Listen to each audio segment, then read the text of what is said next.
अस्सलाम वालेकुम स्टूडेंट्स। आज के वीडियो लेक्चर में आप वो तमाम एमसीक्यूज़ जो वेक्टर एडिशन से रिलेटेड पूछे जाते हैं किसी भी एग्ज़ाम में, वो तमाम एमसीक्यूज़ जो है वो आप सॉल्व करने वाले हैं, उसको आप सीखने वाले हैं। लेकिन यहाँ पर मैं आपको बताता चलूँ, अगर आपका वेक्टर एडिशन से रिलेटेड कंसेप्ट क्लियर नहीं है, ठीक है, और ख़ास तौर पर triangle law of vector addition अगर आपने नहीं पढ़ा है तो पहले जाकर आप उस वीडियो को देखें और triangle law of vector addition को आप समझें, ठीक है। इसके बाद जो है आप इस न्यूमेरिकल को सॉल्व करें तो आपको बहुत ज़्यादा फ़ायदा होगा। Triangle law of vector addition का जो लिंक है वो मैंने डिस्क्रिप्शन में दे चुका हूं। तो अगर आपने उस वीडियो को नहीं देखा है तो पहले जाके आप लेक्चर 2 को देख ले, 2A को देख ले, पार्ट A को, सही है। इसके बाद इस लेक्चर को जो है आप कंटिन्यू करें तो आपको बहुत ज़्यादा फ़ायदा होगा। अगर आपका वेक्टर एडिशन या triangle law of vector addition पर कमांड है तो फिर आप इस लेक्चर को कंटिन्यू कर सकते हैं। तो आइए चलते हैं कंप्यूटर स्क्रीन की तरफ और हम वन बाय वन उन तमाम इंपॉर्टेंट एमसीक्यूज़ को सॉल्व करने की कोशिश करेंगे जो टेस्ट में बार बार पूछे जाते हैं।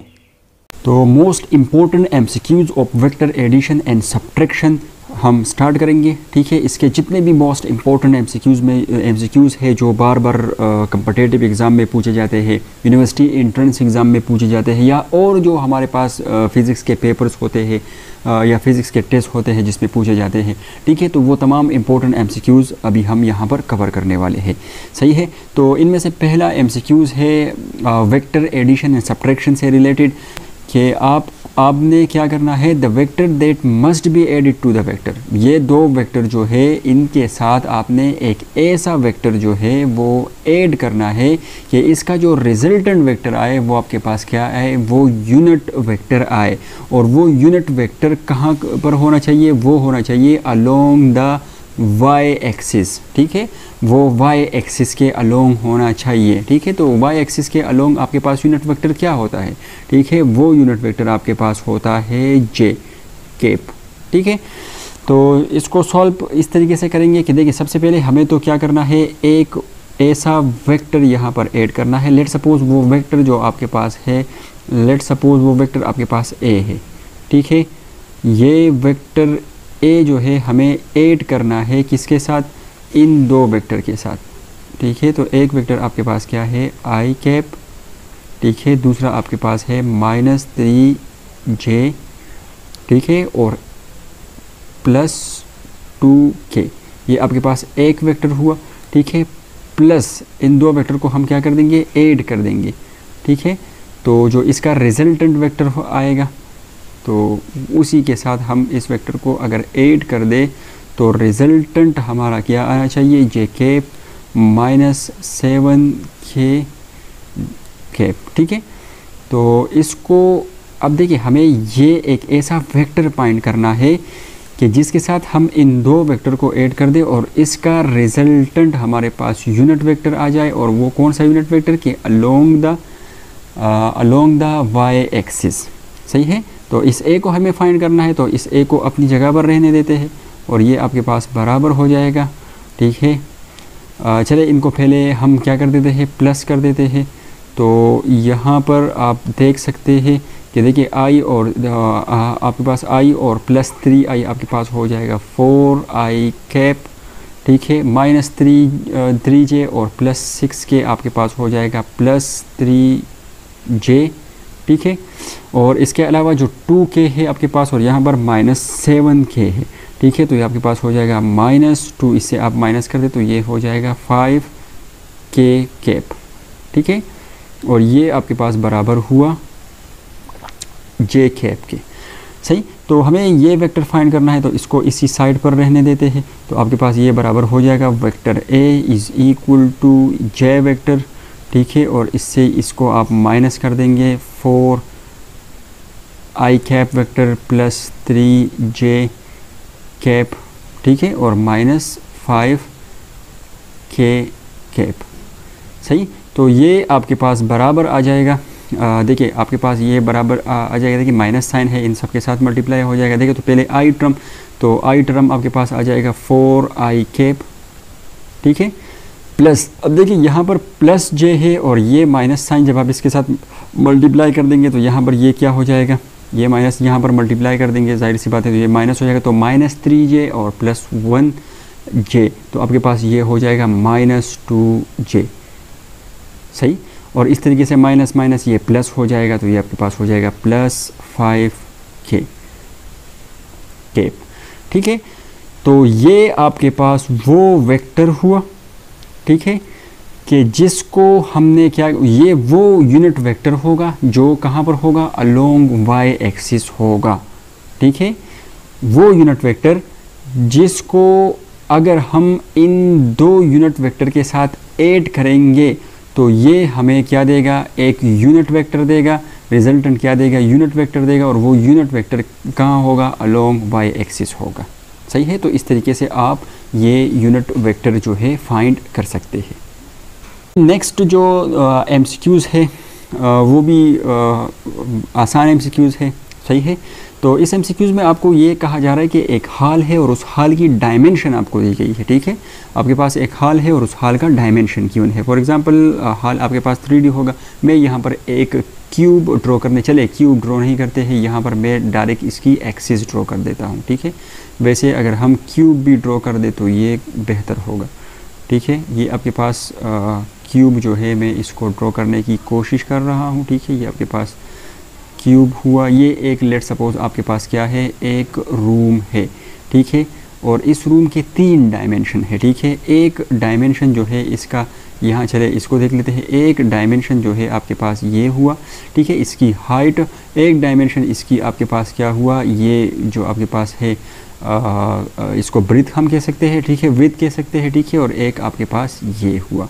ठीक है, तो ये 3 जो है आपके पास डायमेंशन है इस हाल के। एक जो डायमेंशन है वो आपके पास कितना है, वो आपके पास है 10 मीटर। ठीक है, लेट सपोज ये वाला जो है आपके पास 10 मीटर है। सही है, इसका हाइट लेट सपोज जो है वो हमारे पास कितना है, वो है 12 मीटर। ठीक है, और ये जो आपके पास विड्थ है इसका, ठीक है, वो हमारे पास है 14 मीटर। सही, तो आपसे पूछ रहे कि apply starting at one corner ends up at a diametrically opposite corner. एक प्लाई जो है आपके पास, एक प्लाई यहाँ से जो है वो स्टार्ट होती है एक कॉर्नर से। सही है, और वो एक कॉर्नर से दूसरे कॉर्नर तक चली जाती है। लेट सपोज ये, अब देखिए यहाँ से ये कॉर्नर से एक प्लाई स्टार्ट हुआ और ये आया इस बाहर वाले कॉर्नर तक। ठीक है, तो what is the magnitude of its displacement, तो इसने जो ये डिस्प्लेसमेंट कवर किया है, ये डिस्प्लेसमेंट एक कॉर्नर से दूसरे कॉर्नर तक, तो ये मैग्नीट्यूड कितना होगा। तो देखिए यहाँ पर अगर आप इस वेक्टर को रिजॉल्व करेंगे, ठीक है, तो इसके 3 कंपोनेंट बनेंगे। ठीक है, एक इसका ये अगर x एक्सिस है तो x एक्सिस के साथ ये कंपोनेंट बनेगा, y एक्सिस के साथ ये कंपोनेंट बनेगा। ठीक है, और z एक्सिस के साथ ये कंपोनेंट बनेगा। असल में ये जो आपको डायमेंशंस दी गई है ये असल में क्या है, ये कंपोनेंट्स है। ठीक है, इसके तो हमें क्या करना है, इसका मैग्नीट्यूड फाइंड करना है। सही है, हमें पता है। अच्छा, और एक और बात यहाँ पर ये याद रखो कि तमाम कंपोनेंट्स जो है ये हमारे पास किस में है, राइट एंगल ट्राइंगल, सॉरी ये इन तमाम कंपोनेंट्स के बीच में या तमाम डायमेंशन के बीच में एंगल आपके पास जो है 90 का है। सही है, तो रिजल्टेंट हमारे पास हो जाएगा अंडर द रूट, आप क्या कर देंगे, तो ये हो जाएगा 10 का जो है आपके पास स्क्वायर हो जाएगा। ठीक है, प्लस आपके पास ये 12 का जो है आप स्क्वायर ले लेंगे यहाँ पर। ठीक है, और प्लस यहाँ पर 14 का जो है आप स्क्वायर ले लेंगे। ठीक है, तो इस तरीके से आप इसका मैग्नीट्यूड जो है वो फाइंड कर सकते हैं। इनके तीनों कंपोनेंट को रखो और इसका स्क्वायर ले लो। ठीक है, तो अब देखिए 10 का स्क्वायर आपके पास क्या आ जाएगा, 10 10 आपके पास आ जाएगा 100। ठीक है, तो ये आपके पास हुआ 100 प्लस 12 को आप 12 से मल्टीप्लाई करेंगे तो ये आ जाएगा 144। ठीक है, प्लस 14 को आप 14 से मल्टीप्लाई कर दे तो ये आपके पास आ जाएगा, चले इसको मल्टीप्लाई करके देख लेते हैं। 4 4 आपके पास आ जाएगा 16, 4 1 4, तो ये हो जाएगा 5। ठीक है, 1 4 4 और 1 1 1, तो ये आपके पास 691। ठीक है, तो 196। सही, अब इन तीनों को आप ऐड कर दें। अब इन तीनों को ऐड करेंगे तो ये आपके पास हो जाएगा 100 200 303 और ये 400 हो जाएगा। ठीक है, 400 आपके पास हो जाएगा और ये आपके पास बराबर हो जाएगा 400 किसका स्क्वायर है, तो जाहिर सी बात है ये 20 का स्क्वायर है। तो ये आपके पास 20 मीटर जो है इसने डिस्टेंस कवर किया है इस प्लाई ने एक कार्नर से उड़ते हुए दूसरे कार्नर तक जाते हुए इसने इतना ही डिस्टेंस कवर किया है। एमसीक्यूज नंबर 3 है आपके पास कि unit vector parallel to the resultant of the vectors A and B is. आपको 2 यूनिट वेक्टर दिए गए हैं, ठीक है, और आपको कह रहे हैं कि आपने यूनिट वेक्टर फाइंड करना है, ठीक है, जो कि क्या हो, पैरेलल हो, क्या हो, पैरेलल हो to the resultant of a vector, इन 2 वेक्टर के रिजल्टेंट को पैरेलल हो, ठीक है।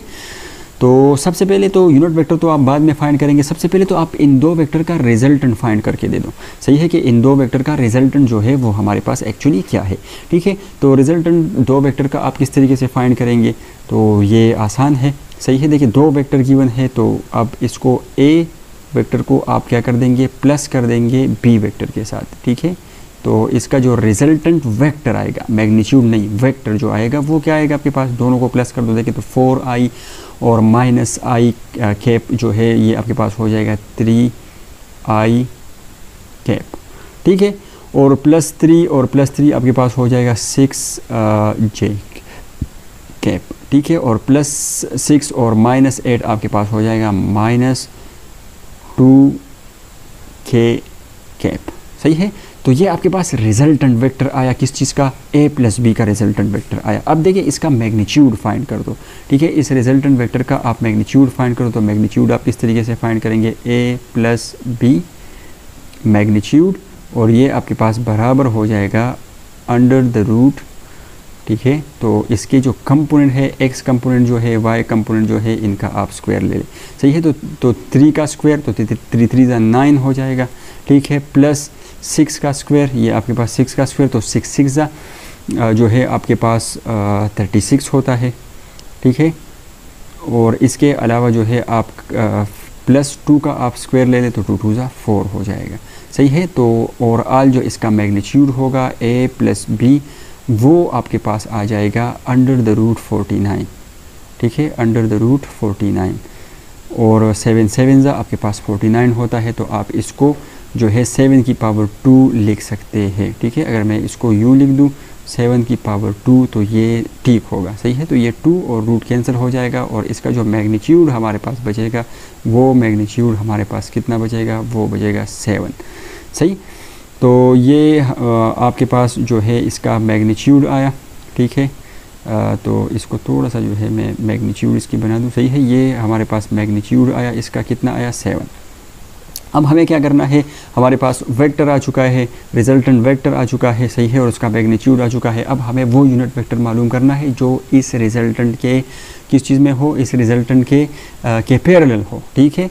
तो देखिए यूनिट वेक्टर अगर मैं मालूम करूँगा, चले इस यूनिट वेक्टर को मैं नाम दे देता हूँ, चले r नाम दे देता हूँ, ठीक है। वो यूनिट वेक्टर जो इसके पैरेलल होगा, तो वो यूनिट वेक्टर किसके बराबर होगा, वो बराबर होगा आपके पास रिजल्टेंट वेक्टर, ठीक है। ये जो रिजल्टेंट वेक्टर है, ठीक है, आप इसको डिवाइड कर दें, इसको आप एक नाम भी दे सकते हैं। सही है, अगर आप इसको नाम दे दें, लेट सपोज इसको मैं यहाँ पर c का नाम दे देता हूँ, ठीक है। तो ये वेक्टर c हुआ, ठीक है, और इसको डिवाइड कर देंगे आप a + b के मैग्नीट्यूड पर, ठीक है। तो ये आपके पास बराबर आ जाएगा 3i + 6j और -2k डिवाइडेड बाय, इसको आप डिवाइड कर दें 7 पर।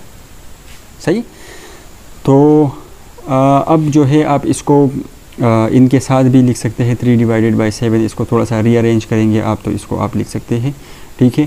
तो आपके पास जो है ये आपके पास यूनिट वेक्टर आया।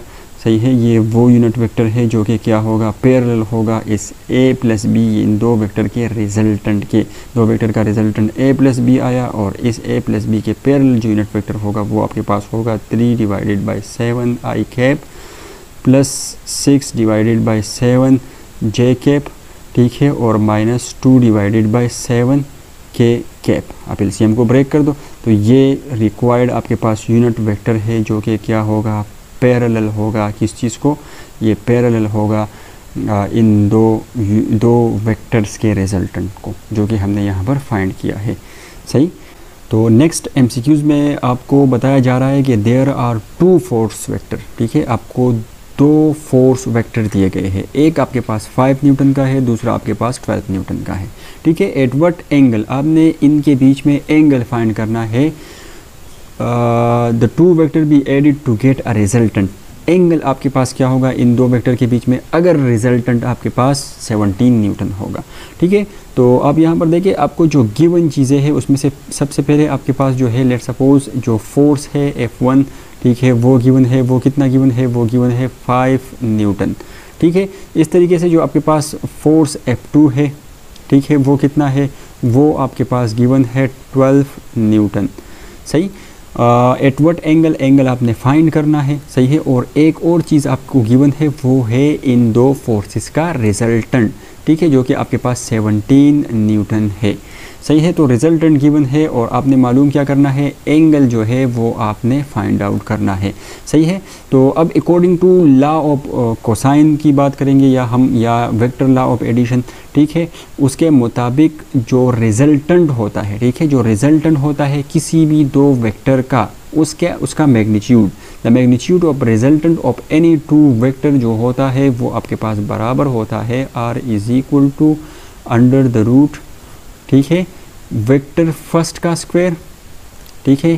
तो F1 आपके पास हुआ इसका स्क्वायर प्लस वेक्टर सेकंड का स्क्वायर, तो ये हुआ F2 का स्क्वायर और प्लस यहाँ पर हो जाएगा 2 फर्स्ट वेक्टर, ठीक है, सेकंड वेक्टर, और यहाँ पर हो जाएगा cos थीटा, सही है, जो कि हमें फाइंड करना है थीटा। अब देखिए R आपके पास गिवन है, R कितना दिया गया है, R आपके पास दिया गया है 17 न्यूटन, ठीक है। तो ये आपके पास हुआ 17 न्यूटन, सही है। और ये यहाँ पर मैं कॉमा लगा देता हूँ, सही है। तो R की जगह मैंने 17 न्यूटन लिख दिया और ये इज इक्वल टू हो जाएगा हमारे पास, ये हो जाएगा आपका F1 5 है, 5 का स्क्वायर आपके पास हो जाएगा 25, ठीक है, प्लस F2 आपके पास क्या है, ये आपके पास 12 है, तो 12 ज़ा आपके पास हो जाता है 144, ठीक है। लेट मी चेक, इसको चेक मैं कर रहा हूँ, सही है। तो 12 मल्टीप्लाई बाय 12 जो है वो बिल्कुल सही, ये आपके पास हो जाता है 144, सही है। और इसी तरीके से आप जो है आपके पास आ जाएगा यहाँ पर प्लस, ठीक है, 2 अपनी जगह पर आएगा। F1 जो है वो आपके पास किसके बराबर है, वो है 5 के बराबर है, ठीक है। F2 जो है वो आपके पास किसके बराबर है, वो बराबर है 12 के, ठीक है, और cos थीटा आ जाएगा, सही है। ये सब रूट के अंदर है, ठीक है। तो इसको थोड़ा सा सिंप्लीफाई कर लेते हैं, सिंप्लीफाई करेंगे इसको तो ये हो जाएगा 17 is equal to under the root, सही है। तो देखिए आपके पास 25 और 144 ये कितना हो जाएगा, आपके पास 4 प्लस 5 आपके पास हो जाएगा 9, ठीक है, और 2 और ये आपके पास हो जाएगा 6 और 1, ठीक है। इन दोनों को प्लस करें तो आपके पास ये आ जाएगा, प्लस आप क्या कर दें, इसको मल्टीप्लाई कर दें, 2 5 ज़ा 10 हो जाएगा, और 10 को आप 12 से मल्टीप्लाई कर दें तो ये आपके पास आ जाएगा 120, ठीक है। तो ये आपके पास हुआ 120 और cos थीटा। रूट को हटाना है तो दोनों तरफ आप क्या लेंगे, स्क्वायर लेंगे। तो 17 का स्क्वायर आपके पास क्या होता है, 17 का स्क्वायर जो होगा आपके पास 17 मल्टीप्लाई बाय 17 मतलब इसका स्क्वायर, तो ये आपके पास हो जाएगा 289, सही है, 289, और ये बराबर हो जाएगा आपके पास 169, रूट ख़त्म हुआ और ये प्लस 120 cos थीटा के, सही है। तो इसको आप इस तरफ शिफ्ट कर दें, इस तरफ शिफ्ट करने के बाद मुझे यहाँ लिखना चाहिए, सही है। इसको आप इस तरीके यहाँ पर शिफ्ट कर दें तो ये आपके पास देखिए यहाँ पर शिफ्ट होकर ये प्लस है तो ये माइनस हो जाएगा, माइनस करेंगे तो बचेगा आपके पास 120, ठीक है। और यहाँ पर ये आपके पास बचा 120 cos थीटा, तो ये 120 कैंसिल आउट हो जाएगा और cos थीटा जो है वो आपके पास बराबर हो जाएगा किसके, cos थीटा आपके पास बराबर हुआ 1 के, सही। और यहाँ पर आप सिर्फ थीटा हमें फाइंड करना है तो थीटा बराबर हो जाएगा cos इन्वर्स 1, सही है। तो आप अगर 1 लेंगे, इन्वर्स cos जो आपके पास 0 होता है वो 1 के बराबर होता है, तो अगर आप इन्वर्स लेंगे तो cos इन्वर्स 1 आपके पास बराबर हो जाएगा 0 के, ठीक है। तो जब आपके पास एंगल थीटा 0 के बराबर होगा ठीक है। तो ये दो फोर्सेस जो है इसको अगर आप ऐड कर देंगे तो इसका रिजल्टेंट ये होगा, सही है। तो एंगल हमें फाइंड करना था, तो एंगल कितना होगा, 0 डिग्री होगा। अच्छा, नेक्स्ट जो न्यूमेरिकल है, MCQs है, ठीक है। इसमें से आपको ये बताया जा रहा है कि इफ़ ए जो है आपके पास एक वेक्टर ए गिवन है, सही, और एक आपके पास वेक्टर बी गिवन है, तो देन मैग्नीट्यूड आपने इन दोनों वेक्टर का मालूम करना है और डायरेक्शन आपने मालूम करना है, सही है, कि a प्लस बी का डायरेक्शन क्या होगा और a प्लस बी का मैग्नीट्यूड क्या होगा, सही है। आसान सा MCQs है। तो आप क्या करेंगे, सबसे पहले तो आप जो है रिजल्टेंट वेक्टर फाइंड करें। तो देखिए रिजल्टेंट वेक्टर जो होगा आपके पास वो किसके बराबर हो जाएगा, वो बराबर हो जाएगा वेक्टर a, ठीक है, प्लस वेक्टर b, सही। तो देखिए वेक्टर a आपके पास हो जाएगा 4i कैप, ठीक है, -3j कैप, सही। और इसके साथ आप क्या कर दें, प्लस कर दें वेक्टर b को, तो वेक्टर b आ जाएगा 6i कैप, ठीक है, और प्लस 8j कैप, सही। तो रिजल्टेंट a प्लस b आपके पास बराबर हो जाएगा किसके, ये बराबर हो जाएगा आपके पास 4 प्लस, तो ये आपके पास हो जाएगा 10i कैप, ठीक है, और माइनस और प्लस, ठीक है, तो माइनस प्लस, तो आपके पास ये हो जाएगा प्लस 5j कैप, सही है। तो ये आपके पास वेक्टर आया है, वेक्टर आर आया है, a प्लस बी आया है वेक्टर। अब इसका मैग्नीट्यूड फाइंड करेंगे, तो इसका मैग्नीट्यूड फाइंड करना आसान है। आप क्या कर देंगे, इसका मैग्नीट्यूड जो होगा वो आपके पास बराबर हो जाएगा अंडर द रूट इसके x कंपोनेंट का स्क्वायर ले दो तो 10 × 100 हो जाएगा, ठीक है, प्लस और ये आपके पास हो जाएगा 25, 5 5 × 25, सही है। तो ये आपके पास जो इसका रिजल्टेंट आया वो कितना आया, वो आपके पास आया अंडर द रूट 125, सही है। तो ये इसका आपके पास रिजल्टेंट आया। अच्छा, डायरेक्शन कैसे फाइंड करेंगे, तो डायरेक्शन भी आसान है आपके पास। हमें पता है कि डायरेक्शन जो है रिजोल्यूशन ऑफ वेक्टर में हमने पढ़ा है, सही है, कि ये बराबर होगा आपके पास टेंजेंट इनवर्स, सही, और ये टेंजेंट इनवर्स हो जाएगा y कंपोनेंट जो होगा आपके पास, सही है, और फिर आपके पास x कंपोनेंट जो होगा उस पर आप डिवाइड कर देंगे, ठीक है। तो x कंपोनेंट पे आप डिवाइड कर दे, तो देखिए टेंजेंट इनवर्स आपके पास बराबर हो जाएगा, ठीक है। y कंपोनेंट क्या है, यहाँ पर 5 है, डिवाइडेड बाय आप 10 करेंगे, सही है। तो 5 1 5 और 5 2 जा, इसका मतलब ये हुआ कि एंगल आपके पास बराबर हुआ टेंजेंट इनवर्स 1/2 के, सही है। तो नेक्स्ट MCQs में आपको ये बताया जा रहा है कि the resultant of 6 Newton and 8 Newton force, ठीक है। आपको दो फोर्सेस गिवन है, एक आपको 6 न्यूटन का फोर्स गिवन है, ठीक है, और एक आपको 8 न्यूटन का फोर्स गिवन है। और आपको कहा जा रहा है कि इसका जो रिजल्टेंट है, ठीक है, इसका जो रिजल्टेंट है वो एक्ट कर रहा है राइट एंगल पर, सही है। मतलब आपके पास एंगल गिवन है कितना, वो 90 गिवन है। To each other is of magnitude of, और आपने क्या मालूम करना है, मैग्नीट्यूड मालूम करना है, ठीक है। आपको दो फोर्सेस गिवन है, एक 6 न्यूटन का, एक 8 न्यूटन फोर्स गिवन है, और आपको ये कहा जा रहा है कि ये दोनों आपके पास एक्ट कर रहे हैं राइट एंगल पर, ठीक है। तो आप बताइए कि इसका मैग्नीट्यूड क्या होगा, ठीक है। तो बड़ा आसान और सिंपल सा जो है ये MCQs है, ठीक है। अब देखिए यहाँ पर हमें पता है कि रिजल्टेंट जो हम मालूम करते हैं, सही है, according to vector law of addition, सही है, या इसको आप कोसाइन लॉ भी कह सकते हो, ठीक है। तो इसके मुताबिक जो है हमारे पास क्या होगा, रिजल्टेंट किसके बराबर होगा, वो बराबर होगा f1 square plus f2 square, ठीक है, और प्लस 2f1 f2, और ये आपके पास हो जाएगा cos थीटा, सही है। तो अब देखिए यहाँ पर f1 जो है आपके पास, f1 कितना गिवन है, f1 आपके पास 6 गिवन है, तो 6 6 36, अगर हम इनका स्क्वायर ले लें, सही है, तो ये रूट अपनी जगह पर आ जाएगा, सही है। और ये आपके पास हो जाएगा 36 प्लस यहाँ पर जो f2 है आपके पास वो क्या है, वो 8 न्यूटन है, तो 8 8 ये आपके पास हो जाएगा 64, ठीक है। तो ये हुआ आपके पास 64 प्लस 2 अपनी जगह पर, यहाँ पर आपके पास 6 आ जाएगा f1 की जगह, f2 की जगह आपके पास फिर से 8 आएगा, और यहाँ पर cos थीटा जो है आपके पास, एंगल जो आपके पास है वो एंगल कितना है, वो एंगल आपके पास 90 डिग्री का है, सही है। तो देखिए यहाँ पर आपके पास cos 90 किसके बराबर होता है, ओबियसली 0 के बराबर होता है। तो ये पूरा का पूरा टर्म जो है आपके पास क्या हो जाएगा, 0 हो जाएगा। सही है। यहाँ पर एक बात याद रख ले, देखिए जब भी आपके पास एंगल 90 होगा, दो वेक्टर परपेंडिकुलर होंगे, तो आपका रिजल्टेंट कुछ इस तरीके से बनेगा, अंडर द रूट। सही है। आपके पास जो पहला वेक्टर होगा a1 उसका स्क्वायर प्लस a2 का b2 जो अब b जो होगा सॉरी उसका स्क्वायर, और ये वाला टर्म जो होगा 2ab वाला टर्म, ये टर्म जो है आपके पास 0 हो जाएगा। ठीक है।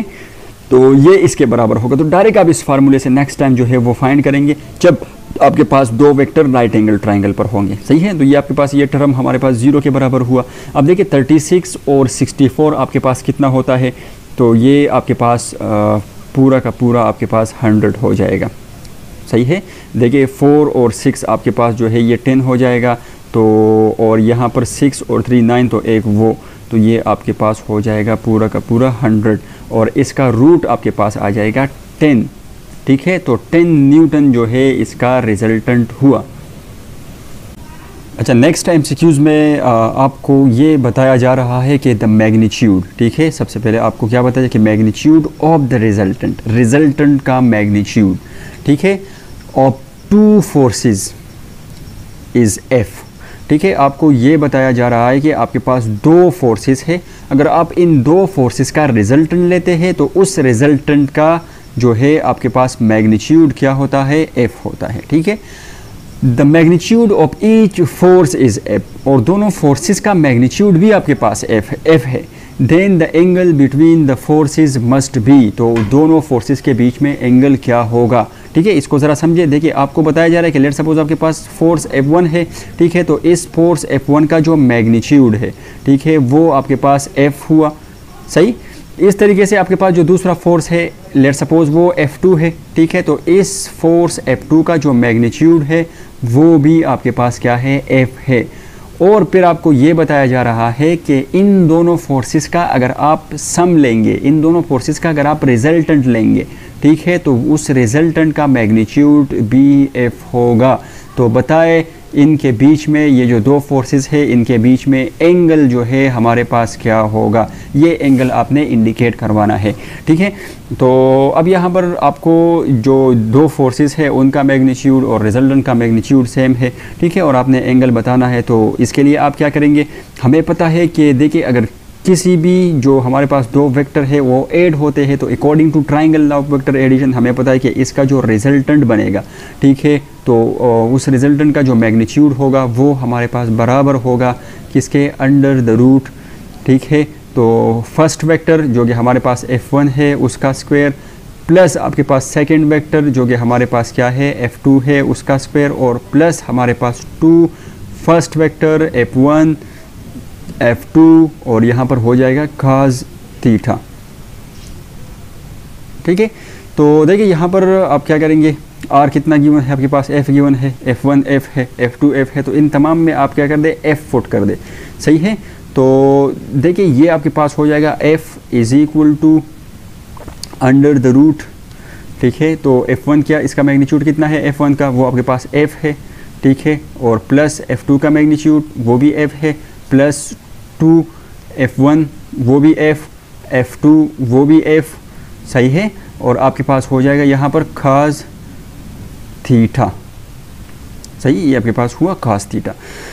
अब देखिए रूट हटाना है हमें, तो रूट हटाने के लिए हम क्या करेंगे, दोनों तरफ हम जो है स्क्वायर ले लेंगे, तो हमारे पास ये F स्क्वायर हो जाएगा इज इक्वल टू, यहाँ पर देखिए दो फोर्सेस है तो ये दोनों हमारे पास ऐड करेंगे हम, तो ये हो जाएगा 2F। सही है। अच्छा, इस पे स्क्वायर है, यहाँ पर मैं स्क्वायर इस पे भूल चुका हूँ। ठीक है। जैसे कि F1 पे स्क्वायर है तो हम मैग्नीट्यूड पुट कर देंगे तो इस पे स्क्वायर आ जाएगा, तो 2F स्क्वायर। ठीक है। और प्लस यहाँ पर आप देखिए 2 और यहाँ पर F स्क्वायर हो जाएगा। सही है। तो यहाँ पर भी 2F स्क्वायर और यहाँ पर हो जाएगा cos थीटा एंगल। सही। तो अब देखिए ये एक जो आपके पास F स्क्वायर है, ठीक है, तो ये चले इसको कैंसिल नहीं करते हैं। ठीक है। यहाँ पर चले थोड़ा सा जो है मैं इसको सिंप्लीफाई तरीके से करता हूँ, डायरेक्ट तरीके से नहीं करेंगे। ठीक है। हमें क्या चाहिए, ये cos थीटा चाहिए, तो इसको एक साइड पर रहने देते हैं कि F2F स्क्वायर cos थीटा हमारे पास बराबर हो जाएगा किसके, यहाँ पर एफ स्क्वायर ऑलरेडी है, और इसको जब हम यहाँ पर शिफ्ट कर देंगे, ठीक है, इस साइड शिफ्ट कर देंगे तो प्लस है, तो ये आपके पास क्या हो जाएगा -2f स्क्वायर हुआ। सही, तो अब क्या करेंगे, इससे एफ स्क्वायर से एक एफ स्क्वायर माइनस कर देंगे तो हमारे पास बचेगा -f स्क्वायर बचा।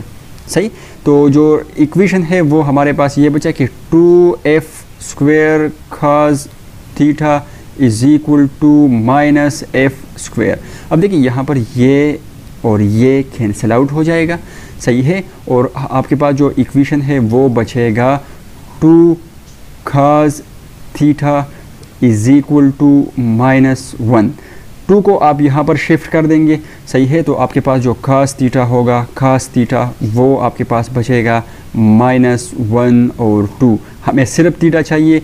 सही है, तो मैं इसको इस तरीके से लिख सकता हूँ कि theta is equal to cos inverse 1/2 -1/2।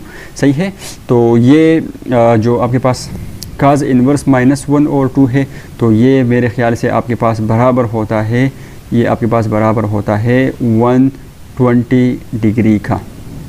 तो नेक्स्ट MCQs है, तो 2 concurrent forces have a maximum resultant. ठीक है, आपके पास 2 कंकरेंट फोर्सेस है। ठीक है, कंकरेंट फोर्सेस का मतलब ये है कि जिसका action of line same point से पास होता हो। ठीक है, जो कंकरेंट फोर्सेस होते हैं वो लेट सपोज आपके पास ये एक पॉइंट है और एक फोर्स इस पॉइंट से पास हो रहा है। सही है, इस लाइन को मैंने थोड़ा सा टेढ़ा बनाया, लेकिन ये आपके पास स्ट्रेट लाइन होगा। ठीक है, और ये इस पॉइंट से गुजर रहा है। ठीक है, और एक और फोर्स इस पॉइंट पे लग रहा है इस तरीके से, तो हम कहेंगे कि ये 2 फोर्सेस हमारे पास क्या है, कंकरेंट फोर्सेस है, क्योंकि दोनों का एक्शन ऑफ लाइन आप देखिए सेम पॉइंट से पास हो रहा है। ठीक है, तो 2 कंकरेंट फोर्सेस है आपके पास, और उसका क्या है, मैक्सिमम रिजल्टेंट जो उसका आ रहा है, उनको जब इन 2 फोर्सेस को जब आप ऐड करते हो तो इसका रिजल्टेंट आएगा। ठीक है, ये F1 है, लेट सपोज ये आपके पास क्या है, F2 है, तो उसका जो मैक्सिमम रिजल्टेंट आ रहा है वो मैक्सिमम रिजल्टेंट कितना है, 45 न्यूटन का है। सही है, एंड मिनिमम रिजल्टेंट, और उसका जो मिनिमम रिजल्टेंट है वो कितना है, वो 5 न्यूटन का है। तो what is the magnitude of each of this, तो इन फोर्सेस का मैग्नीट्यूड क्या होगा। सही है, तो यहाँ पर आप याद रखें कि मैक्सिमम मैग्नीट्यूड और मिनिमम मैग्नीट्यूड जो है वो कब होता है। देखिए, पहले तो आप मैग्नीट्यूड के फार्मूले को ज़रा देखिए। मैग्नीट्यूड का जो फार्मूला है रिजल्टेंट के, सही है, वो आपके पास ये फार्मूला है। सही है, according to vector law of addition. ठीक है, या आपको sine law of vector addition की बात कर सकते हैं। ठीक है, कि आपके पास एक वेक्टर होगा, उसका आप स्क्वायर ले लेंगे, दूसरा वेक्टर का आप जो है स्क्वायर ले लेंगे, लेट सपोज वो b है। ठीक है, और प्लस यहाँ पर 2ab cos थीटा होगा। सही है, तो अब देखिए ये रिजल्टेंट जो है ये डायरेक्टली आपके पास डिपेंड कर रहा है इस थीटा पर। सही है, तो रिजल्टेंट मैक्सिमम कब होगा, मिनिमम कब होगा, ये थीटा डिसाइड करेगा। सही है, कैसे डिसाइड करेगा, अब यहाँ पर देखिए, अगर मैं यहाँ पर थीटा पुट कर देता हूँ, लेट सपोज मैं यहाँ पर थीटा जो है वो 0 पुट कर देता हूँ। ठीक है, अगर थीटा यहाँ पर 0 होगा, 2 फोर्सेस एक दूसरे के पैरेलल होंगे, मतलब 2 जो वेक्टर है आपके पास, वेक्टर ए और वेक्टर बी, वो दोनों एक दूसरे के क्या होंगे, पैरेलल होंगे। सही है, तो इसके दरमियान एंगल क्या होगा, 0 होगा। तो अब देखिए cos 0 आपके पास किसके बराबर होगा, 1 के बराबर हो जाएगा। cos 0 जाहिर सी बात है 1 के बराबर होगा। तो देखिए आपके पास जो रिजल्टेंट बनेगा, ठीक है, तो वो रिजल्टेंट आपके पास बनेगा under the root a square plus b square. ठीक है, और प्लस 2ab बनेगा। सही है, अब देखिए ये फार्मूला नहीं है आपके पास, a प्लस बी का होल स्क्वायर का फार्मूला नहीं है, ये है ना a square, a plus B का होल स्क्वायर बराबर होता है a square plus b square plus 2ab। तो मैं इसको इस तरीके से लिख सकता हूँ कि ये मेरे पास बराबर हुआ अंडर द रूट, अगर मैं इसको यूँ लिखूँ a प्लस बी का होल स्क्वायर। सही है, बिल्कुल मैं लिख सकता हूँ। तो देखिए ये स्क्वायर और ये रूट कैंसिल आउट हो जाएगा, और हमारे पास जो रिजल्टेंट बचेगा वो रिजल्टेंट हमारे पास होगा a वेक्टर का मैग्नीट्यूड प्लस b वेक्टर का मैग्नीट्यूड, इनके सम के बराबर होगा। ठीक है, तो आपके पास जो है रिजल्टेंट जो होगा 2 वेक्टर का, वो कब मैक्सिमम होगा, जब आपके पास एंगल जो है वो 0 होगा, 2 वेक्टर आपके पास पैरेलल होंगे। सही है, तो जब सही है, तो ये कंडीशन आपके पास आ गई है कि मैक्सिमम रिजल्टेंट कब होगा, जब आपके पास एंगल 0 होगा। और वो इसको हम कैसे कैलकुलेट कर सकते हैं, डायरेक्ट 2 फोर्सेस के मैग्नीट्यूड को आप ऐड कर दो, जो आपके पास आंसर आए वो उसका मैक्सिमम रिजल्टेंट होगा। सही है, इस तरीके से अगर मैं मिनिमम रिजल्टेंट की बात करूं, सही है, मैं कलर चेंज करने की कोशिश करूंगा। ठीक है, तो यहाँ पर अब देखिए, अब हमें पता है कि मैग्नीट्यूड इसी के बराबर होता है। अब देखिए अगर मैं यहाँ पर एंगल जो है वो 180 पुट कर देता हूँ, एंगल कितना पुट कर देता हूँ, अगर थीटा जो है वो मैं यहाँ पर 180 पुट कर देता हूँ, तो ये cos 180 किसके बराबर होता है, -1 के बराबर होगा। तो देखिए रिजल्टेंट जो है वो मेरे पास बनेगा, जो मैग्नीट्यूड है रिजल्टेंट का वो मेरे पास बनेगा अंडर द रूट, ठीक है, यहाँ पर -1 आ जाएगा, सही है। जब यहाँ पर -1 आएगा तो माइनस बाहर की तरफ आ जाएगा, तो ये बच जाएगा a² + b² और यहाँ पर बचेगा -2ab, सही है, जो कि a² + b² -2ab जो कि बराबर है किस चीज़ के, a - b का होल स्क्वायर, ठीक है। तो इसको मैं लिख सकता हूँ under the root a - b का होल स्क्वायर, ठीक है। तो फिर से स्क्वायर के साथ ये रूट कैंसिल आउट हो जाएगा और आपके पास मिनिमम रिजल्टेंट जो होगा वो आपके पास बराबर आ जाएगा a - b वेक्टर, सही है, इसके मैग्नीट्यूड का। तो अगर आपको दो वेक्टर दिए गए हैं और आपसे ये पूछा जाए कि आप क्या करें, इनका मिनिमम रिजल्टेंट निकालें, तो बस आपने क्या करना है, दोनों वेक्टर के मैग्नीट्यूड को जो है आपने माइनस करना है। तो ये दो फार्मूले आपके पास हुए, ठीक है। अच्छा, एक ये बात भी आप लाजमी तौर पर याद रखें कि आपके पास जो रिजल्टेंट होगा वो कब मैक्सिमम होगा, जब आपके पास एंगल जो है वो 0 डिग्री होगा, सही है, और जो रिजल्टेंट है वो कब मिनिमम होगा, जब एंगल आपके पास 180 डिग्री होगा, सही है। तो अब आपको इस MCQs में, या मैं कह सकता हूँ इस न्यूमेरिकल में जो आपको बताया जा रहा है कि मैक्सिमम रिजल्टेंट जो है वो कितना है, वो 45 न्यूटन का है। मतलब ये है कि a + b जो है वो कितना है, वो 45 न्यूटन का है, सही है, और मिनिमम रिजल्टेंट कितना है, वो आपके पास बराबर है 5 न्यूटन का, सही है। तो आपने बताना है कि ये दो जो वेक्टर आपने ऐड किए हैं, सही है, a और b, या यहाँ पर आपको फोर्स बताए गए तो F1 और F2, उसका मैग्नीट्यूड क्या होगा, ठीक है। तो चले इसको भी सॉल्व कर देते हैं, ठीक है। तो अब देखिए हमें क्या दिया है, दो कंकरेंट फोर्सेस है, उसका रिजल्टेंट जो है मैक्सिमम रिजल्टेंट, तो देखिए मैक्सिमम रिजल्टेंट जो होगा R max, ठीक है। मैं यहाँ पर मैक्स लिख देता हूँ ताकि बस सिर्फ आपको ये समझ में कि मैक्सिमम रिजल्टेंट की बात करें, तो मैक्सिमम रिजल्टेंट हमेशा बराबर होगा हमारे पास किसके, F1 + F2 के, ठीक है। ये आपके पास F1 + F2 के मैग्नीट्यूड के बराबर होगा, और ये कितना गिवन है आपको, ये आपको गिवन है 45 न्यूटन, सही है। इस तरीके से मिनिमम रिजल्टेंट आपके पास कितना गिवन है, रिजल्टेंट जो मिनिमम है वो आपके पास गिवन है कितना, वो आपके पास वो किस तरीके से हम कैलकुलेट कर सकते हैं, तो F1 - F2, ठीक है, इसका मैग्नीट्यूड, और ये किसके बराबर होगा, ये बराबर होगा 5 न्यूटन के, सही है।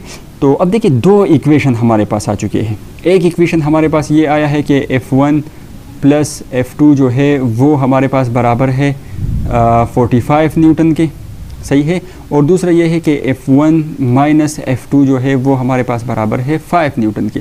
तो अब मुझे बताओ, क्या इन दो इक्वेशन को सॉल्व करके जो है मैं F1 और F2 की वैल्यू नहीं निकाल सकता?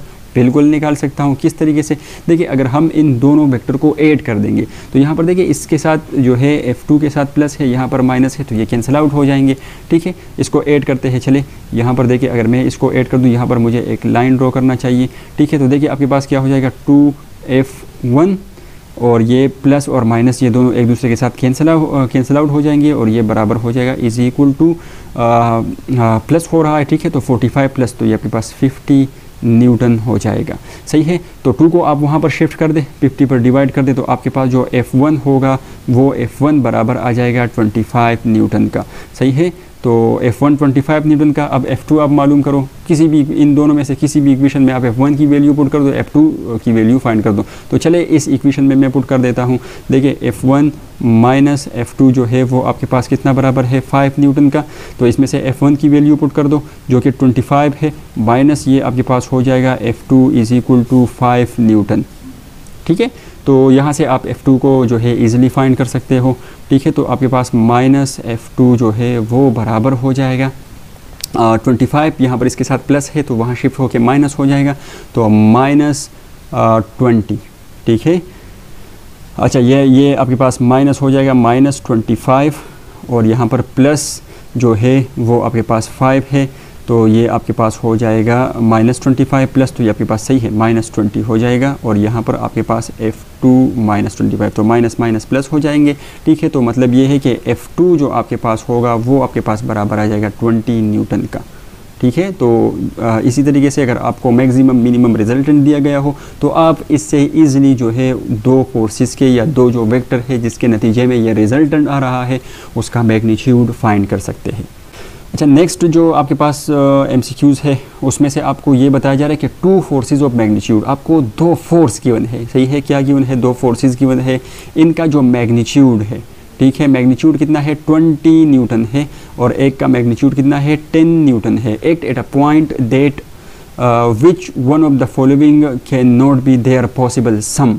अच्छा, ये MCQs होता है, यहाँ पर आपको मुख्तलिफ़ किस्म के ऑप्शंस दिए गए होंगे, ठीक है। ऑप्शन ए दिया गया होगा और आपको जो है लेट सपोज़ यहाँ पर आपको बताया जा रहा है कि लेट सपोज़ जो है आपके पास यहाँ पर 50 न्यूटन, ठीक है। फिर बी ऑप्शन आपको दिया गया होगा, यहाँ पर आपके पास लेट सपोज़ कुछ आपके पास वैल्यू जो है लिखी गई होगी, ठीक है। फॉर एग्ज़ाम्पल जो है यहाँ पर आपके पास 25 न्यूटन, ठीक है, और इस तरीके से सी वैल्यू दी गई होगी। सही है, तो आपको ये इसमें से बताना होता है कि आपके पास जो फोर्सेस है, एक का मैग्नीट्यूड 20 है, ठीक है, 20 न्यूटन है और एक का मैग्नीट्यूड 10 न्यूटन है, वो एक पॉइंट पर एक्ट कर रहे हैं। तो इसमें से कौन सा जो है आपके पास पॉसिबल सम नहीं हो सकता है? पॉसिबल सम नहीं हो सकता है।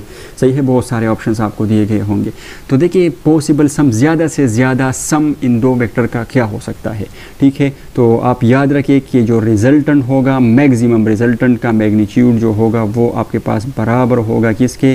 F1 प्लस F2 के। इससे ज़्यादा इसका सम नहीं आ सकता है। सही है, तो आप इसको सम करेंगे तो 20 जो है आपके पास और प्लस यहाँ पर हो जाएगा 10 न्यूटन, तो ये हो जाएगा 30। सही है, तो आप इस ऑप्शन में से ढूंढेंगे कि जो भी आपके पास 30 से बड़ा होगा, सही है, जो भी 30 से बड़ा होगा वो इसका जो है सम आ ही नहीं सकता है, क्योंकि ये मैक्सिमम सम है, ये मैक्सिमम रिजल्टेंट है इन दो वेक्टर का। सही है, इससे नीचे आपके पास आ सकता है, ठीक है। अगर आपने मिनिमम मालूम करना है तो आप क्या करेंगे? F1 को माइनस कर देंगे F2 से, ठीक है। तो आपके पास मिनिमम जो होगा रिजल्टेंट, इसको मैं लिख देता हूँ, मिनिमम रिजल्टेंट का मैग्नीट्यूड, ठीक है, वो आपके पास बराबर हो जाएगा 20, सही है, माइनस 10, तो आपके पास 10 न्यूटन आ जाएगा। अब देखिए, आपके पास इन दो वेक्टर की रेंज आ गई है। रेंज इस तरीके से आ गई है कि मिनिमम जो है आपके पास 10 न्यूटन हो सकता है इसका रिजल्टेंट, और मैक्सिमम जो है रिजल्टेंट आपके पास हो सकता है 30 न्यूटन। इससे ज़्यादा नहीं हो सकता, 10 से कम नहीं हो सकता। नेक्स्ट जो MCQs है उसमें आपको ये बताया जा रहा है कि the vector A and B, आपको दो वेक्टर गिवन है। सही है, एक वेक्टर ए है और एक आपके पास क्या है? वेक्टर बी है। सच दैट, कुछ इस तरीके से आपको एक कंडीशन दी गई है कि magnitude of A plus B जो है वो आपके पास बराबर है magnitude of A minus B के। Then the angle between the two vector is, देखिए magnitude of A plus B आपके पास बराबर नहीं होता है, is not equal to magnitude of A minus B के, लेकिन एक ख़ास एंगल पर ये दोनों आपके पास बराबर होते हैं, ठीक है। देखिए, मैग्नीट्यूड हम किस तरीके से मालूम करते हैं ए प्लस बी का, तो आप यहाँ देख सकते हैं कि देखिए, अगर मैं ए प्लस बी का मैग्नीट्यूड लिख लूँ, ठीक है, तो यहाँ पर मुझे बी लिखना चाहिए, ठीक है। तो ए प्लस बी का जो मैग्नीट्यूड है वो बराबर है ए माइनस बी के मैग्नीट्यूड का। तो यहाँ पर एंगल क्या होगा? तो देखिए, magnitude according to law of cosine, या आप कह सकते हैं कि triangle vector law of addition के मुताबिक मैं इसका मैग्नीट्यूड किस तरीके से लिखूँगा? इसका मैग्नीट्यूड आ जाएगा मेरे पास अंडर द रूट, ठीक है, और यहाँ पर ये हो जाएगा A square plus B square आ जाएगा, ठीक है, और यहाँ पर प्लस 2ab और यहाँ पर हो जाएगा cos थीटा।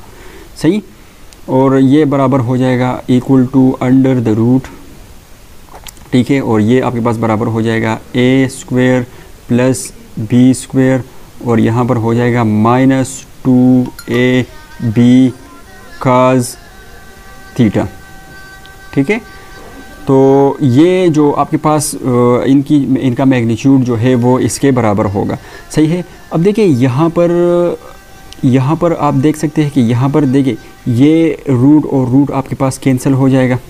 सही है, यहाँ से रूट और रूट कैंसिल हुआ और आपके पास जो बकाया बचेगा वो बचेगा ए स्क्वायर प्लस बी स्क्वायर, ठीक है, और प्लस 2ab cos थीटा, ठीक है, और यहाँ पर आपके पास बचेगा ए स्क्वायर प्लस बी स्क्वायर, ठीक है, और यहाँ पर हो जाएगा माइनस 2ab cos थीटा। अब देखिए यहाँ पर जो है आपके पास ये ए स्क्वायर इस ए स्क्वायर के साथ कैंसिल हो जाएगा, क्योंकि देखिए अगर मैं इस पूरे इक्वेशन के साथ माइनस ए स्क्वायर जो है वो इसके साथ मल्टीप्लाई कर दूँ तो देखिए ये कैंसिल हो जाएगा, ठीक है। या फिर अगर मैं इस ए स्क्वायर को यहाँ पर शिफ्ट कर दूँ तो इसके साथ प्लस है तो यहाँ माइनस हो जाएगा, ठीक है। तो ये और ये कैंसिल आउट हो जाएगा। इस तरीके से अगर मैं बी को यहाँ शिफ्ट कर दूँ तो ये प्लस बी हो जाएगा, ये माइनस बी हो जाएगा और यहाँ से इस बी के साथ ये बी कैंसिल हो जाएगा। बकाया आपके पास ये टर्म बचा, ठीक है। तो अब देखिए ये टर्म कभी भी आपके पास इक्वल नहीं हो सकता है। इस टर्म को अगर आपने इक्वल करना है तो आपको क्या करना होगा, देखिए 2ab cos थीटा जो है ये आपके पास is not equal to minus 2ab cos theta, ठीक है। क्योंकि माइनस है यहाँ पर हम ले आएंगे तो ये प्लस हो जाएगा, प्लस करेंगे तो 4ab cos थीटा बनेगा, ठीक है। तो ये टर्म कब बराबर होगा, तो देखिए ये टर्म तब हमारे पास बराबर हो सकता है जब हम ये टर्म हमारे पास बराबर नहीं हो सकता, सही है। तो इस इक्वेशन की तरफ देखिए, ये जो हमारे पास ये इक्वेशन बना है तो इसमें ये इक्वेशन कब बराबर होगा, हालांकि इसमें से ये टर्म हमारे पास बराबर हो ही नहीं सकता है, ये टर्म जो है हमारे पास बराबर हो ही नहीं सकता है। तो फिर हम क्या करेंगे, इस टर्म को अगर हम ज़ीरो कर दें, ठीक है, अगर इस टर्म को हम ज़ीरो कर दें तो फिर हमारे पास ये दो साइडें बराबर आ सकती है। कैसे, तो मैं बैकग्राउंड को रब करके आपको दोबारा से बता देता हूँ, ठीक है।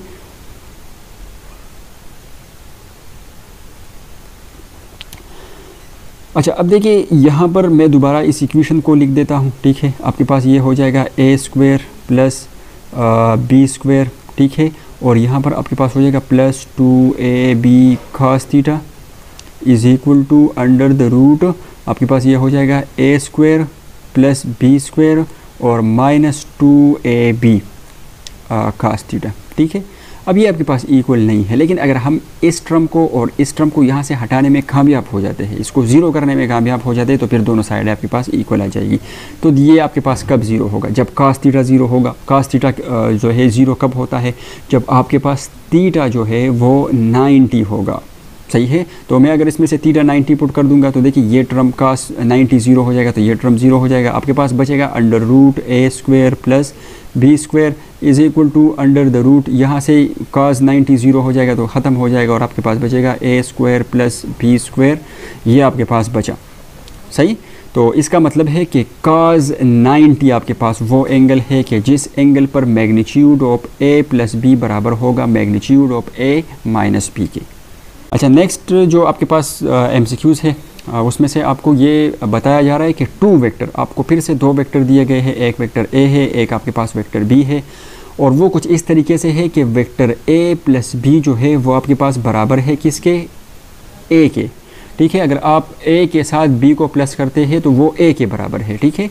उसका रिजल्टेंट आपके पास ए आएगा, जितना मैग्नीट्यूड इस ए का है उतना ही उसके रिजल्टेंट का आएगा, सही है। और ये कुछ इस तरीके से होगा ये मैग्नीट्यूड कि ये मैग्नीट्यूड आपके पास इस बी के मैग्नीट्यूड से कम होगा। यहाँ पर कंडीशन दी गई कि लेस देन बी, बी के मैग्नीट्यूड से कम होगा, सही है। Then the select correct the statement, तो इसमें से आपने करेक्ट स्टेटमेंट जो है शो करना है, ठीक है। तो देखिए मैं लिख लेता हूँ कि अगर ए प्लस बी का जो है वो ए प्लस बी का जो रिजल्टेंट वेक्टर है वो आपके पास ए आ रहा है, ठीक है। और वो ए कुछ इस तरीके से है कि ये ए जो है ये आपके पास लेस देन बी है, बी इससे बड़ा है, ठीक है। तो अब देखिए ए ज़ीरो, देखिए अगर मैं यहाँ पर ए ज़ीरो पुट कर देता हूँ, ठीक है, इस इक्वेशन में अगर मैं ए ज़ीरो पुट कर देता हूँ तो देखो बी आपके पास जो है वो बराबर हो जाएगा किसके, ज़ीरो के, ठीक है। तो ए भी आपने ज़ीरो पुट कर दिया, ठीक है, और बी भी आपके पास ज़ीरो आया, तो इसका मतलब है कि ए जो है वो बराबर आया बी के, सही है। हालांकि ये कंडीशन तो नहीं है, ठीक है, कंडीशन तो ये दिया गया है कि A is less than B, ठीक है। तो फर्स्ट आपके पास A is equal to zero जो है ये ऑप्शन नहीं है, ठीक है। अगर मैं इसमें से बी ज़ीरो पुट कर देता हूँ, ठीक है, अगर बी में ज़ीरो पुट कर देता हूँ तो देखिए यहाँ पर आपके पास बी ज़ीरो होगा तो ए आपके पास बराबर आ जाएगा किसके, ए के, ठीक है। लेकिन अब हमें पता ही नहीं लग रहा कि अब ये ए जो है ये बी से बड़ा है या बी से छोटा है, ठीक है। लेकिन बी आपके पास ज़ीरो है तो इसका मतलब है कि ये बड़ा है जो है बी से, ठीक है, लेकिन कंडीशन हमारे पास ये है कि a जो है वो लेस देन होगा b से, सही है। तो इसका मतलब है कि ना तो हमारे पास a जो है वो ज़ीरो होगा और ना ही हमारे पास b ज़ीरो होगा, बल्कि हमें पता ही नहीं है, सही है। तो ये सिचुएशन इस तरीके से है कि अगर आपको कोई ये बताए कि a प्लस b जो है वो बराबर है a के, और साथ में ये शर्त भी लगाए कि ये a जो है ये आपके पास लेस देन है b से, सही है, तो ऐसा पॉसिबल नहीं है, ठीक है, ऐसा किसी भी सिचुएशन में पॉसिबल नहीं है। तो सही ऑप्शन जो है इसमें से वो ये ऑप्शन है। तो नेक्स्ट MCQs है आपके पास कि if the sum of two unit vector, ठीक है, अगर दो यूनिट वेक्टर का सम भी आपके पास क्या हो, यूनिट वेक्टर हो, then the magnitude of difference, आपने मैग्नीट्यूड मालूम करना है, ठीक है, किस चीज़ का, इसके डिफरेंस का, ठीक है। MCQs थोड़ा सा जो है वो इसको समझने की कोशिश करें आप, थोड़ा सा जो है ये टेक्निकल MCQs है एक तरह से हम कह सकते हैं, ठीक है। क्या बताया जा रहा है आपको बताया जा रहा है कि if the sum of two unit vector, तो आप दो यूनिट वेक्टर ले लें, लेट सपोज ये n1 आपके पास एक यूनिट वेक्टर हुआ, इसके साथ आप प्लस कर दें दूसरे यूनिट वेक्टर को n2 कैप को, ठीक है। अगर इनका सम आपके पास यूनिट वेक्टर ही आ रहा है तो लेट सपोज ये आपके पास n3 हुआ, तो कह रहे हैं कि if the sum of two unit vector, आपके पास दो यूनिट वेक्टर का सम अगर आपके पास यूनिट वेक्टर ही आ रहा है, देन आपने ये फाइंड करना है कि the magnitude of difference of this unit vector, ठीक है। तो ये जो यूनिट वेक्टर है n1, ठीक है, इनके बीच में आपने डिफरेंस मालूम करना है, ठीक है, बल्कि आपने क्या करना है, इस डिफरेंस का मैग्नीट्यूड जो है वो फाइंड आउट करना है, ठीक है। तो हमें पता है कि मैग्नीट्यूड डिफरेंस का हम किस तरीके से मालूम करते हैं, according to vector law of addition, triangle law of vector addition के मुताबिक, या जो है आपके पास इसको लॉ ऑफ कोसाइन की मदद से जो है आप लिख सकते हैं। देखिए हमारे पास जो रिजल्टेंट होगा n1 माइनस n2 जो होगा, ठीक है, इसका मैग्नीट्यूड हमेशा हमारे पास बराबर होता है अकॉर्डिंग टू वेक्टर लॉ, हमारे पास ये हमेशा बराबर होगा। देखिए n1 का स्क्वायर प्लस n2 का स्क्वायर, ठीक है, फार्मूला है, और यहाँ पर आपके पास हो जाएगा -2n1 और यहाँ पर हो जाएगा n2, ठीक है, और इसके साथ साथ आपके पास आ जाएगी cos थीटा, सही। तो अब देखिए यहाँ पर हमें ये मैग्नीट्यूड अगर फाइंड करना है तो इसमें से हम n1 की वैल्यू पुट कर देंगे, यूनिट वेक्टर है 1 आ जाएगा, इसकी जगह भी 1 आ जाएगा, 2 आ जाएगा, यहाँ पर भी 1 1, लेकिन हमारे पास थीटा यहाँ पर एब्सेंट है, सही है, थीटा हमें चाहिए। जब तक हम इसमें से थीटा पुट नहीं करेंगे तब तक हम इसका मैग्नीट्यूड फाइंड नहीं कर सकते हैं। तो इसको आप इक्वेशन 1 का नाम दे देंगे और इसके लिए अब थीटा हम फाइंड करेंगे, इसमें पुट करके हम इजीली निकाल सकते हैं, ठीक है। तो थीटा आप कहाँ से मालूम करेंगे, तो ये जो कंडीशन दिया गया है शुरू वाला, इस कंडीशन को यूज़ करते हुए आप थीटा फाइंड आउट कर सकते हैं। कैसे कर सकते हैं, अब यहाँ पर देखें कि आपको ये बताया गया है, आपको इक्वेशन में ये गिवन है कि अगर आप दो यूनिट वेक्टर का सम लेते हैं, ठीक है, अगर आप दो यूनिट वेक्टर का सम लेते हैं तो वो आपके पास बराबर होगा, ठीक है, उसका मैग्नीट्यूड आपके पास बराबर होगा वही n1 square plus n2 square, ठीक है, और यहाँ पर प्लस आ जाएगा 2n1 और n2 और यहाँ पर cos थीटा, ठीक है। तो अब देखिए आपको ये बताया गया है कि इन दोनों का जो रिजल्टेंट आ रहा है वो भी यूनिट वेक्टर है, तो मैं यहाँ पर ये लिख सकता हूँ कि n3 कैप, ठीक है, is equal to under the root, ठीक है, और देखिए इन सब की वैल्यू आप पुट कर दें, ये यूनिट वेक्टर है तो इसका मैग्नीट्यूड 1 हो जाएगा, प्लस 1 का स्क्वायर 1 प्लस हो जाएगा, और यहाँ पर ये 2 और 1 तो 2 cos थीटा हो जाएगा, सही है, और यहाँ पर भी 1 हो जाएगा, सही। तो 1 इज इक्वल टू आपके पास ये हो जाएगा under the root 1 plus 1 is equal to 2 plus 2 cos theta, सही। तो अब देखिए यहाँ पर जो आपके पास होगा, जो आपके पास ये देखिए रूट ख़त्म करने के लिए हम स्क्वायर ले लेंगे बोथ साइड, ठीक है। तो यहाँ पर 1 आपके पास बराबर हो जाएगा किसके बराबर हो जाएगा, 2 प्लस 2 cos थीटा के, ठीक है। अच्छा ये प्लस नहीं है, सही है, यहाँ पर ये माइनस साइन है, गलती से हमने इसको प्लस कर दिया है, ये माइनस साइन है, ठीक है, -2 cos थीटा के बराबर हो जाएगा। देखिए 2 यहाँ पर शिफ्ट कर देंगे तो 1 माइनस 2 तो यहाँ पर -1 बचेगा, is equal to -2 cos theta. तो देखिए माइनस माइनस आपके पास प्लस हो जाएगा और cos थीटा जो होगा वो आपके पास बराबर हो जाएगा 1 और 2, ठीक है। और थीटा जो होगा वो आपके पास बराबर हो जाएगा cos इनवर्स 1 और 2, ठीक है। और इसका मतलब है कि थीटा आपके पास बराबर आया है cos इनवर्स 1 और 2 आप लेंगे तो -1 और 2 आपके पास 120 के बराबर होगा और ये आपके पास 60 डिग्री के बराबर होगा। तो इसका मतलब है कि एंगल जो इन दो वेक्टर के बीच में होगा वो कितना होगा, 60 डिग्री होगा, ठीक है। तो बस आपने क्या करना है, इस 60 डिग्री को इसमें से पुट कर दे, ठीक है। 60 डिग्री को इसमें से पुट कर दे, या फिर आप ये कह सकते हैं कि यहाँ से जो आपने cos थीटा की वैल्यू निकाली है कितनी है, हाफ, उसको यहाँ पर पुट कर दे। दोनों का मतलब सेम आएगा आपके पास, सही है। तो यहाँ पर आप इसको पुट कर दे। चलिए इसको पुट करके देख लेते हैं कि हमारे पास क्या रिज़ल्ट आता है, सही। अब जैसा कि हमारे पास n1 माइनस n2 का जो मैग्नीट्यूड है वो हमारे पास बराबर था अंडर द रूट आपके पास n1 तो उसका मैग्नीट्यूड आपके पास 1 होगा, प्लस n2 तो उसका मैग्नीट्यूड भी आपके पास 1 होगा, और माइनस 2 और यहाँ पर n1 n2 आपके पास 1 आ जाएगा, और cos थीटा, ठीक है। cos थीटा हमने फाइंड किया कितना था, 1 और 2। तो आप इजीली इसका मैग्नीट्यूड जो है वो आप फाइंड कर सकते हैं। यहाँ से आप क्या कर देंगे, अंडर द रूट, तो 1 + 1 = 2 माइनस, ठीक है। और यहाँ पर आपके पास 2 हो जाएगा, और ये आपके पास हो जाएगा 1/2, तो 2 के साथ कैंसिल आउट हो जाएगा, और आपके पास इसका मैग्नीट्यूड जो होगा वो बचेगा, किसके बराबर बचेगा, वो मैग्नीट्यूड जो होगा डिफरेंस का मैग्नीट्यूड वो आपके पास √2 होगा, सही है। तो आपका आंसर जो है वो √2 है।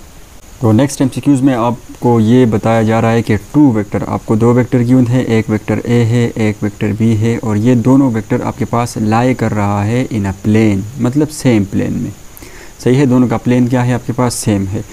एक और वेक्टर है आपके पास वेक्टर C, और वो आपके पास लाई कर रहा है आउटसाइड दिस प्लेन, तो ये इनके प्लेन के आउटसाइड है, ठीक है। 2 वेक्टर आपके पास इन प्लेन है, और जो तीसरा वेक्टर है वो आपके पास आउटसाइड है इसके प्लेन के, सही है। देन द रिजल्टेंट, तो क्या इसका जो रिजल्टेंट होगा, ठीक है, of these 3 vector, in 3 vector का जो रिजल्टेंट होगा वो आपके पास 0 हो सकता है या 0 नहीं हो सकता।